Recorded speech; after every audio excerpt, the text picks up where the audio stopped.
पति पत्नी का सच्चा प्यार। एक आदमी ने एक बहुत ही खूबसूरत लड़की से शादी की। शादी के बाद दोनों की जिंदगी बहुत प्यार से गुजर रही थी। वह उसे बहुत चाहता था और उसकी खूबसूरती की हमेशा तारीफ किया करता था। लेकिन कुछ महीनों के बाद लड़की चर्म रोग से ग्रसित हो गई और धीरे धीरे उसकी खूबसूरती जाने लगी। खुद को इस तरह देख के उसके मन में डर समाने लगा कि यदि वह बदसूरत हो गई तो उसका पति उससे नफरत करने लगेगा और वह उसकी नफरत बर्दाश्त नहीं कर पाएगी। इस बीच एक दिन पति को किसी काम से शहर से बाहर जाना पड़ा। काम खत्म कर जब घर वापस लौट रहा था, उसका एक्सीडेंट हो गया। एक्सीडेंट में उसने अपनी दोनों आंखें खो दी, लेकिन उसके बावजूद भी उन दोनों की जिंदगी सामान्य तरीके से आगे बढ़ रही थी।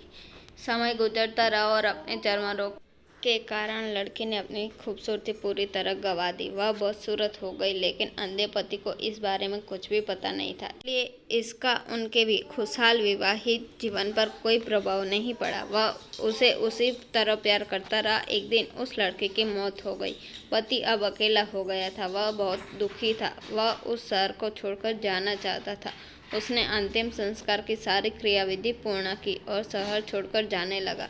तभी एक आदमी ने पीछे से उसे पुकारा और पास आकर कहा, अब तुम बिना सहारे के अकेले कैसे चल पाओगे?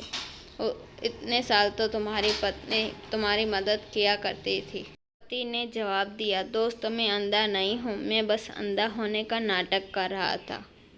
यदि मेरी पत्नी को पता चल जाता कि मैं उसकी बदसूरती देख सकता हूँ तो यह उसके रोग से ज़्यादा दर्द होता। इसलिए मैंने उतने साल अंधे होने का दिखावा किया। वह बहुत अच्छी पत्नी थी, मैं बस उसे खुश रखना चाहता था।